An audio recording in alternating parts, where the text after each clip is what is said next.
We continue now at the top of Daf Kuf Yud Amud Aleph in Meseches Zevachim. This is Zevachim Daf 110a. On the previous summit, the Mishnah listed a number of items, and among those items was the ketores, the incense, where there's a machlokas tanoim in terms of offering that ketores outside of the Beis Hamikdash. How much has to be offered in order for there to be liability? According to the Tanakama, it just has to be a kezayis, but according to Rebbe Lozer, it has to be the entire thing. And the Gemara was dealing with a difficulty because the Brisa also mentions ketores, and on that we have a statement from Rav that actually Rebbe Lozer does not argue by ketores. He says that a kezayis is sufficient to be liable, and that was a contradiction that we dealt with on the previous summit. And the Gemara now is in the middle of giving Rava's approach to answering that question, that really according to Rava, both in the Brisa and in the Mishnah, we're always talking about the ketores of the Heichal, and really in general Rebbe Lozer does agree with the Chachamim. Rebbe Lozer says it just is a kezayis, and in the Mishnah it's a very particular case. And the Gemara now continues and says we're talking where there were two half-pras measurements of the ketores that were designated bimona in a vessel. And Marsavar, one holds kvias mona milsehi, that once it's designated in a vessel, that is something substantial. Umarsavar lav milsi, and the other one says that it is not something substantial. And Rashi explains, and this Rashi is a continuation from the previous Amud, because Savar Rebbe Lozer holds kviyusa demona, the fact that it was designated in a vessel, milsehi, that is something substantial. Hoil v'nosan shnei chatzoi pras bechlil haktoras heichol, since he put the pras in a vessel for the purpose of the ketores, kavei mona, so it is fixed, it is established by that vessel. We should note that the Shinui Nescho says it might not be shnei chatzoi pras, it's simply pras. He put the proper measure of a pras in a vessel, and the point is once it's put in the vessel, according to Rebbe Lozer, it is established in a certain sense by that vessel. V'chaser kolshu, and then if anything is missing, mifsal, it actually would be disqualified. Hilkach, therefore, bachutz lo mechayiv, if he offers it outside the Beis Hamikdash, he won't be chayiv ad sheyakrav eskulo, until he brings the entire thing, and that's what Rebbe Lozer was saying in the Mishnah. And Rashi continues, v'rabbanan savri, and the rabbanan hold kviyusa demona lav klumhi, that if it is established, if it is designated in a vessel, that is not significant. And the Gemara continues, Amar Rava says, Hashta lemando Amar kviyusa demona v'lo klumhi, according to the one who says that again designating it in a vessel is nothing, so the following would be true. Kava shisha lapar, let's say he designates in a vessel 6 lug for a par, for a bull, that's the amount of nesachim that is fit for a par. Umashach mehen arba, but then he withdraws 4 lug, v'hikrivan bachutz, and he offers that outside of the Beis HaMikdash, so chayiv, so the person would be liable. Sheru'uyin la'ayil, because that amount is the amount that is fit for a ram. And similarly, kava arba la'ayil, let's say he designates 4 for a ram, umashach mehen shlosh, and then withdraws 3, v'hikrivan bachutz, and he offers that outside the Beis HaMikdash, so chayiv, so again he's going to be liable. Sheru'uyin lekeves, because that is fit for a lamb. But chasru kolshu, but if it's any less than that, v'hikrivan bachutz, and he offers that outside the Beis HaMikdash, potter, then he will be exempt.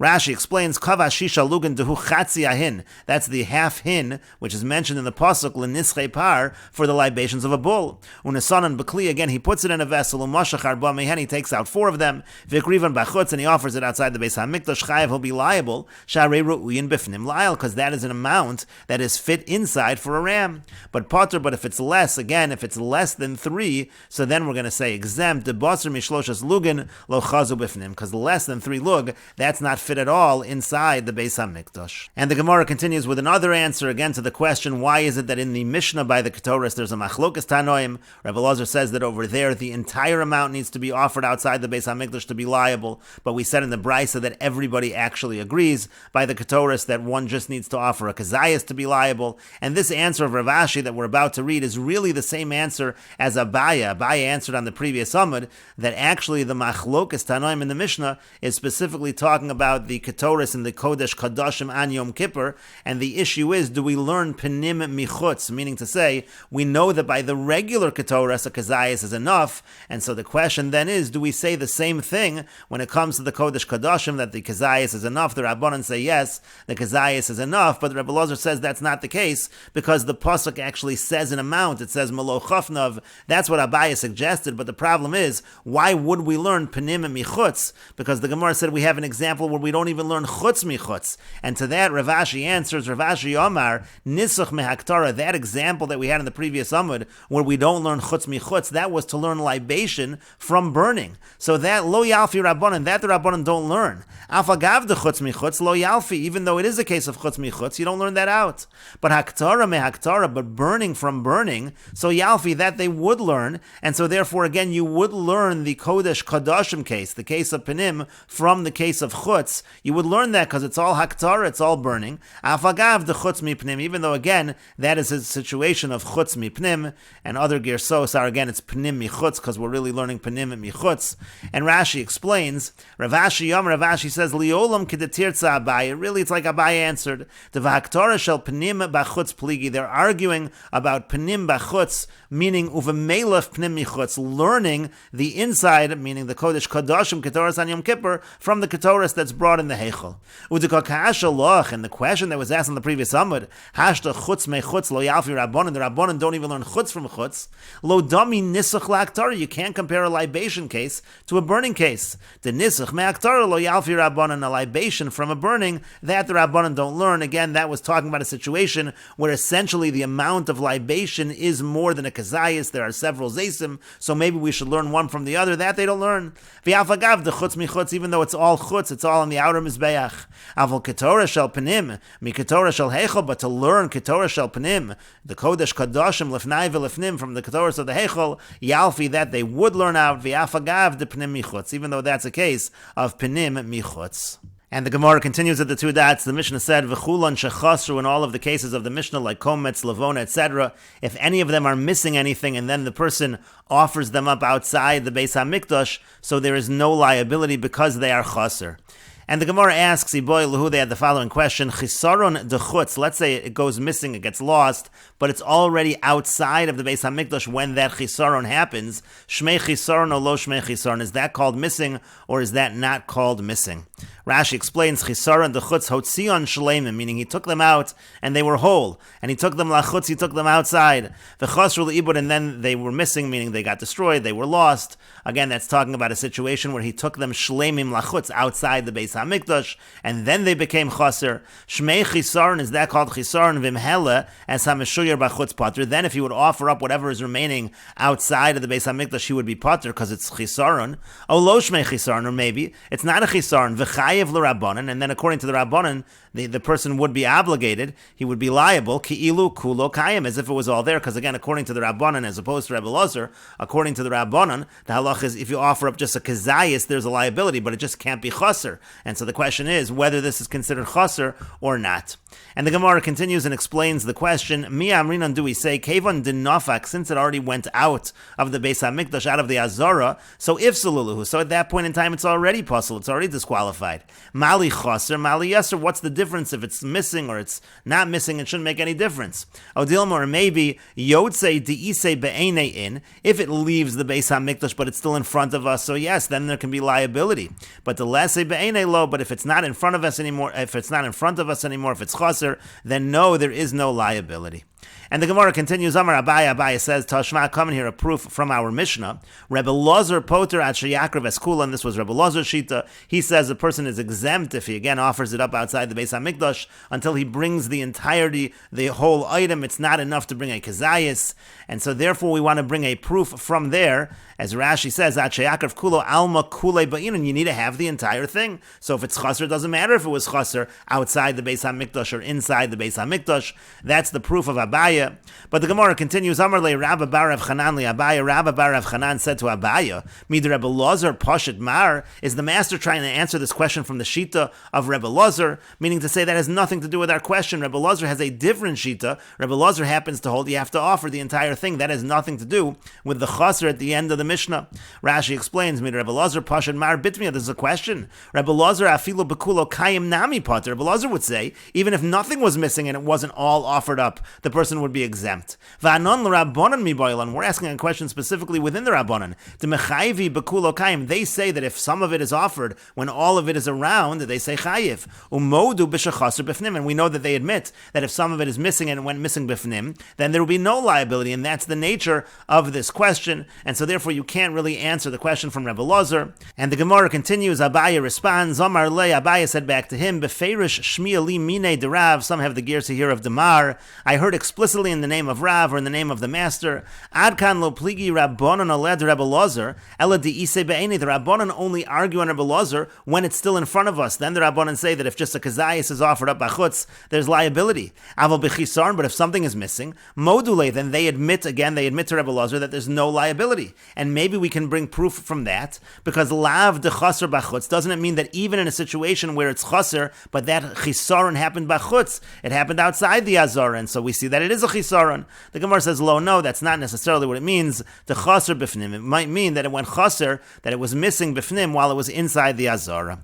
And the Gemara continues, Tashma, coming here, proof again from the Mishnah. V'kulan shechasru v'ikrivan b'chutz pater. It said in the Mishnah, anytime in all of these cases, if something is missing and it's offered outside the Beis HaMikdash, we say exempt. Lav de chaser b'chutz. Again, doesn't that mean that it went missing, that it's chaser b'chutz outside the Beis HaMikdash as well? And the Gemara again says, lo, no, that's not necessarily what it means, the chaser b'fnim. It might mean that it was just chaser b'fnim, it was just chaser b'fnim, it was just missing when it was still inside the Azara.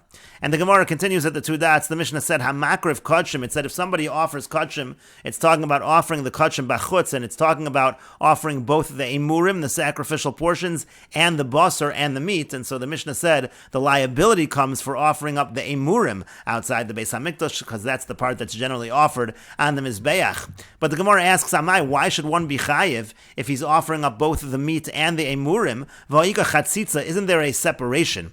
Rashi explains, V'oika chatzitza, isn't there a chatzitza? Shahabasar ain't no royal haktara, because the meat, that's not meant to be burned. It's not meant to be burned on the Mizbeach. And chotze, it's beinei mur and l'maracha. Isn't that going to be a chatzitza, separation between the sacrificial portions and the actual fire that's on this Mizbeach? Udechevase bifnim lav halohi. If somebody would offer inside the Beis HaMikdash in this way, that would not be considered a good offering. Terachmana amar al ha'etzim asher al ha'esh, because the Torah says it has to be on the wood, on the fire. V'kasal kadaitach de masnisin Rabbi Yossi, we think initially that the mission is Rabbi Yossi, Damar eino chayiv at sheyala l'rosh ha'mizbeach kahaktaras pnim, that you're only liable for offering outside the Beis HaMikdash when you actually do it on the top of a mizbeach. It's not enough to just do it on a rock or a stone, and so therefore again the Gemara is asking that there should be a chatzitza over here. And the Gemara continues and answers, Amar Shmuel, Shmuel says, Kisha Hafchan, the case in the Mishnah is where he did it upside down, meaning there is no chatzitza. The emurim are directly on the Mizbeach, and the meat is on top. As Rashi says, Kisha Hafchan achalavim lamata, again, the fat, the sacrificial portions, that's on the bottom. And the Gemara continues with another answer of Rabbi Yochanan, Amar, and Rabbi Yochanan says, Afilu tema shelo hafchan, you can even say that the Mishnah is talking where it wasn't upside down. V'ham mani Rabbi Shimon he, and who is the author of the Mishnah? It's Rabbi Shimon. Amar afilu helu al hasel achai. Rabbi Shimon says again that even if it's offered up outside the Beis HaMikdash on a rock, the person is going to be liable. It does not have to be on a Mizbeach. Once you say already it doesn't need to be on a Mizbeach to be liable outside the Beis HaMikdash, so then there would not be a concept of chatzitza. And the Gemara continues with a final answer. Rav Amar Rav says, Min b'mino eino chotzet. Since they're all of the same kind, the emurim and the meat are considered min b'mino, of the same kind, there we say there is no chatzitza, there is no separation. And the Gemara continues with the Mishnah, Mincha shelo nikmitza, a carbon mincha where the kometz, the fistful, was not separated, it wasn't taken off, v'hikriva, and the entire thing is offered bachutz outside the Beis HaMikdash pater, we say exempt in that case. However, kumsa, let's say he did take the kmitza, he took the fistful, v'chazar kumsa l'socha, but then the kometz was returned to the remainder, so now it's all together, v'hikriva bachutz, and then he offered the entire thing outside the Beis HaMikdash, so in that case, chayiv, in that case he is liable for offering it outside of the Beis HaMikdash.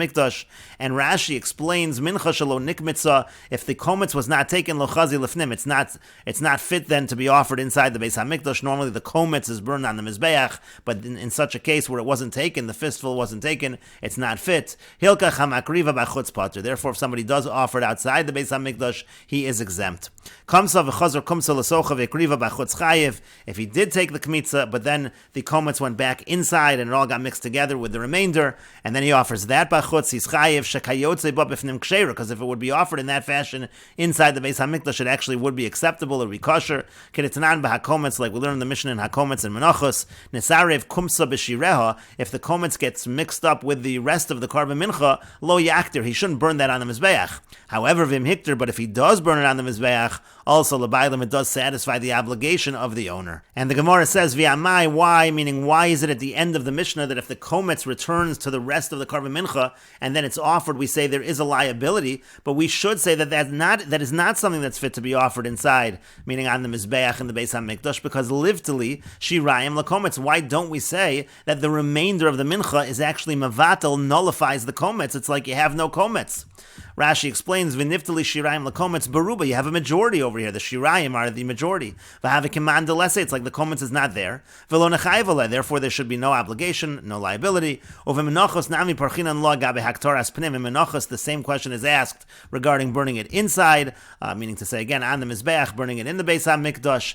And so again, why don't we say there's a concept of bittul over here? And the Gemara continues, Amar Rabbi Zera. Rabbi Zera says, Nemra haktara b'kometz. It says burning by kometz. V'nemra haktara b'shirayim. And it also says burning by the shirayim, by the remainder. Ma haktaras kometz ein kometz mevatel chaveru. Just like by burning the kometz, there's a rule that one kometz is not mevatel another. Af haktaras shirayim. So too when it comes to burning the remainder, ein shirayim mevatel kometz. The remainder is not going to nullify the kometz. Rashi explains, Nemar haktara b'kometz v'komatz v'hiktir. It says you take the kamitza and you burn it. V'nemar haktama b'shirayim. It also says that by the shirayim, it says lo saktiru mimenu isha Hashem. Don't burn from it a fire to Hashem. Kol shemimenu leishim harehu beval taktiru dahainu shirayim. Anything that from it belongs on the fire, that you shouldn't burn, meaning the remainder should not be burned. But again, it says the word haktara there by shirayim. And so we have a rule, ein kometz mevatel kometz. A kometz is not mevatel another kometz.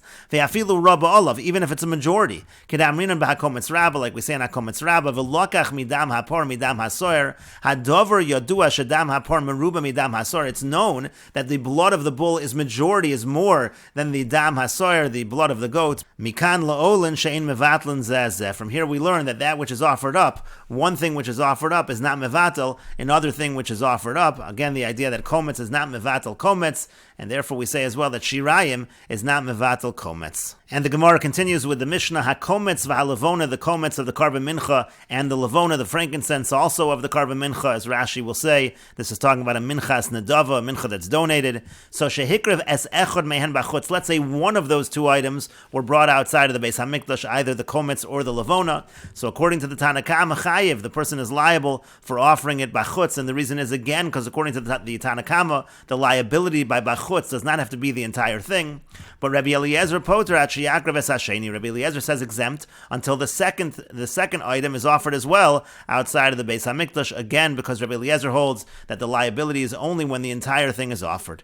And the Mishnah continues, echad b'fnim v'echad b'chutz. Now let's say one was already offered inside, and then the other one was offered outside the Beis HaMikdash, then chayiv, then one would be liable because now the entire item, the entire thing was offered. And the Mishnah continues, Shnei bazichei lavona, 2 bowls of frankincense. This is talking about the bazichei lavona that are the matir, that's the permitter for the lechem haponim. So shehikrev es echad mehem b'chutz, again, if one of them was offered outside of the Beis HaMikdash, chayiv, again, according to the Tanakama, that's enough to be chayiv, that's enough to have liability for b'chutz. Rabbi Eliezer poter at sheyakrev es hasheni. Rabbi Eliezer says exempt until the second one is offered b'chutz. And again, echad b'fnim v'echad b'chutz, if one was offered inside and one outside, so now everything was offered, so then chayiv, then there would be liability for offering it b'chutz. And Rashi explains, hakometz v'halavona shel minchas nedava. Again, we're talking here about the kometz and the frankincense of a minchas nedava, a donated mincha. Shneim matir nes shirel achila. Both of them combined are the matir, are the permitter that the remainder can be eaten. Hilkach Rabbi Eliezer poter. That's why Rabbi Eliezer says exempt. The boy haktoras kol matir. You need to burn the entire matir b'chutz. It's not enough just to do one of them. Now echad b'fnim tchila. If one was burned, if one was offered inside first, v'achar kach hasheni b'chutz, and then the second one outside, so then already chayiv. Then already there would be liability for b'chutz. Shezeh gemaru v'ha kol tali, because that's the finish. That's the end. Everything depends on what was done at the end. And so therefore you've completed the matir, but you've completed it outside the Beis HaMikdash, so there's liability. Shnei baziche lavona, the 2 bowls of frankincense, matirin lechem aponim. That's the permitter of the lechem aponim. D'chsiv, as it's written, v'haisol lechem la'azkara. It says that the lavona, the baziche lavona, are the azkara, which essentially means again that that's the permitter for the lechem. Ve'amrinon nemar kan azkara v'nemar lahalon azkara. It says azkara over here and it says azkara over there by the komets. Ma lahalon komets mater as hashirayim. Just like by a karban mincha, the komets is the permitter of the remainder. Af lavona mater as halechem. So to the lavona, the frankincense, is the permitter of the bread. Uv'shiore mincha ksiv yochlu aron uvon of kodesh kadashim me'ishay Hashem ein lanu ela la'achar matanos ha'ishim. Again, the same basic idea that after the permitter, that's when it becomes permitted to eat whatever carbon we're referring to. And the Gemara says, Boy Reb Yitzchak Nafcha asks the following question. Komets, let's say again by a Minchas Nadavar, where both the komets and the Levona are the Matirin, let's say just the komets, Mao Shayater Kenegdo B'Shirayim. Do we say that it permits corresponding to it with the remainder of the Karban Mincha? In other words, what Reb Yitzchak Nafcha is asking is let's say the komets is offered, but not the Levona, not the frankincense. Do we now say that half of the Karban Mincha is now permitted? Maybe the komets permits half, and the Levona permits half. That's the question of Rabbi Yitzchak Nafcha. So Mishra Shari, does it cause it to be permitted again Kinegdo? O Kalushe Miklash, or maybe all it does is it weakens the Isser, but it doesn't permit half of the remainder. Rashi explains, Mao Shayater Kinegdo B'Shirayim Hikter Komets Levado, he burns just the komets. Al Menas Lahatir Chatzi Ashirayim Uvorin Lechelkan, again on condition that he's going to permit just half of the Shirayim. So Mao Lochlan, can he now eat the Shirayim? Mishra Shari Palgal Gamri. Do we say that half is totally permitted? Or maybe it just weakens Li'isura, Dekulo Shirayim, it weakens whatever prohibition there was on the entire Shirayim. The komets ulavona tarvayu akulu Shirayim damun, and according to this, both the komets and the lavona, they go on the entire Shirayim, but again, only combined do they totally permit. V'chimaktir lechatz, so if he just burns one of them, maklish le'isurayu, so then the Isser becomes weaker, umiyu lo ishtari midi minayu legamri, but nevertheless, nothing really becomes completely permitted. That is the question of the Gemara. And the Gemara continues and says, Aliba Daman, this question of Rabbi Yitzchak Nafcha, who is it following? Aliba de Rabbi Meir, if it follows Rabbi Meir, do Amar mefaglin b'chatzi mater, Rabbi Meir says that there can be pigul even with half the mater, meaning let's say just by the komets, the person had the intention outside the proper time, that would be pigul, according to Rabbi Meir. So then Mishra Shari, then we should say that it's totally permitted. It should be obvious, according to Rabbi Meir, that chatzi mater is considered significant. It's significant enough to create pigul, and therefore it actually is permitting half of the remainder. And so the answer should be obvious. And he aliba de Rabbanan, and if he's asking according to the Rabbanan Da'amri that they say ein mefaglin b'chatzi matir, there's no pigul by the chatzi matir, so then lo mishra shari v'lo miklash kolish, it actually should be nothing. It shouldn't be permitting it at all, and it shouldn't also weaken either. The question wouldn't really make sense according to the Rabbanan. Rashi explains, Pluksad Rabbi Meir for Rabbanan b'menachos b'hakometz zuta. The machlokas Rabbi Meir and the Rabbanan is in menachos and hakometz zuta. Mefaglin b'chatzi matir, there is pigul according to Rabbi Meir by a half matir, meaning pigul b'kometz o b'lavona. If he had an intention of pigul either by the komets or the lavona, sheikter komets amanas lechol zayis min hashirayim chutz lizmano. Again, he burns the komets with that intention outside the proper time. So then pigul, it's considered to be pigul. So then Mishra Shari, according to Rabbi Meir, it should be obvious that it should be permitted. If when a person just, let's say, would be makter, would burn that with silence, meaning he wouldn't have the wrong intention. If you're not going to say that if you're not going to say that something becomes permitted, so how is it that machshava is considered anything? That intention is considered anything. It needs to be similar to the throwing of the blood, where something is permitted. It must be according to Rabbi Meir, who says mefaglan b'chatzi matir, that something is getting permitted, and so therefore we would assume that it's matir kenegdo b'shirayim. And again, the Gemara said, according to the Rabbanan, if you're going to say ein mefaglan v'chatzi matir, so then also the question doesn't make sense, because either side, both sides of the question don't make sense. Lo mishra shari, it's not going to permit anything. Kilomar dilma loha v'loha, maybe neither is true. Maybe it doesn't permit, and maybe it doesn't weaken. V'hechi pshita leila Rabbi Yitzchak Nafcha de oha avid. And the Gemara is basically asking, how does Rabbi Yitzchak Nafcha know that these are the two choices, that either it's mishra shari or klushe miklush? Maybe it's none of them. And the Gemara continues and suggests, Ella, rather, the question of Rabbi Yitzchak Nafcha is aliba de Rabbi Eliezer. It's according to Rabbi Eliezer. Again, Rabbi Eliezer is the one that holds that in order to be liable for offering a carbon up bachutz outside the Beis HaMikdash, you have to offer the entire thing. It's not enough to just offer a kezayis. And so the question was, according to Rabbi Eliezer. And Rashi explains, Ella aliba de Rabbi Eliezer, kami boy, he's asking according to Rabbi Eliezer, do amar lo mechayev alo l'chudei bachutz. Again, Rabbi Eliezer says that a person is not chayev if he just offers, let's say, the kometz bachutz and not the levona. Rabbi Elazar says the person is not liable. And that's why Rabbi Yitzchak was asking, Dilma, and the Shinui Neschos changes the girsa over here to Dilma lo shari. Maybe it does not permit. In other words, if Rabbi Elazar says that when you offer it bachutz, you have to offer up the entire thing to be liable, so maybe in order to permit the remainder, you have to offer the entire thing. That was the question, again, of Rabbi Yitzchak Nafcha. But the Gemara says that's also obvious. Rabbi Eliezer, Rabbanan Svirale, Rabbi Elazar holds like the Rabbanan. Diamar ein mefaglin b'chatzi mater. Clearly, Rabbi Elazar holds like the Rabbanan that ein mefaglin b'chatzi mater. That when there's a half mater, there is no pickle. That is not significant. And again, we already said within the opinion of the Rabbanan, we said it should be obvious. Lo mishra shari v'lo miklash kolish. We said it's not going to permit, but it won't necessarily weaken either. We don't understand the two sides of the question within the Rabbanan, and Rabbi Elazar should be the same. And so the Gemara continues and explains, Ella aliba de Rabbanan dehacha. Rather, when Rabbi Yitzchak Nafcha asked this question, he was asking it according to the Rabbanan in our Mishnah. Again, the Rabbanan in our Mishnah, they said that if a person just offers one of the two, that there is going to be a liability if that's offered bachutz. And so that was the question. My Mishra Shari, so that one that's being offered, is it permitting half of the remainder? O Kalish Miklash, or is it just weakening? Teku, and that the Gemara leaves as a question. And Rashi explains, Ela aliba de Rabbanan dehachat demechayvi achad minayu. Again, the Rabbanan say that a person is liable if he just takes one, either the kometz or the levona, and offers it outside the Beis HaMikdash. So Alma, so we do see from the Rabbanan haktara hi bifnim that what he's doing would be a significant haktara, a significant burning, if it was done in the Mikdash, if it was done the proper way. V'kami boy lei lamai hilchas have haktara. And so the question is, in terms of the fact that it's a haktara, how far does that go practically, halachically? Lemishri palga, does it permit half the remainder? Olak lushe, or is it weakening the isser on the entire remainder? Now here you can't answer, since you're chayiv if you burn it bachutz, shma mina mishra shari, that we see that it permits. Dinami lak lushe yasi, even if it was just weakening, have haktara, that's still called a haktara, l'chiyuve bachutz Allah, in order to make the person liable because he does it bachutz. And so again, Rabbi Yitzchak Nafcha is asking this question according to the Rabbanan in the Mishnah, my Mishra Shari or Kalish Miklash, do the Rabbanan hold it permits, again, half the remainder or just weakens the Isser in the entire remainder? And the Gemara says, Teku, the Gemara leaves that as a question. And the Gemara continues with the Mishnah, Hazorek mixas dam bachutz, if somebody throws some of the blood outside. Rashi explains, Hazorek mixas damim, kagon matana achas. For example, he does one application of blood.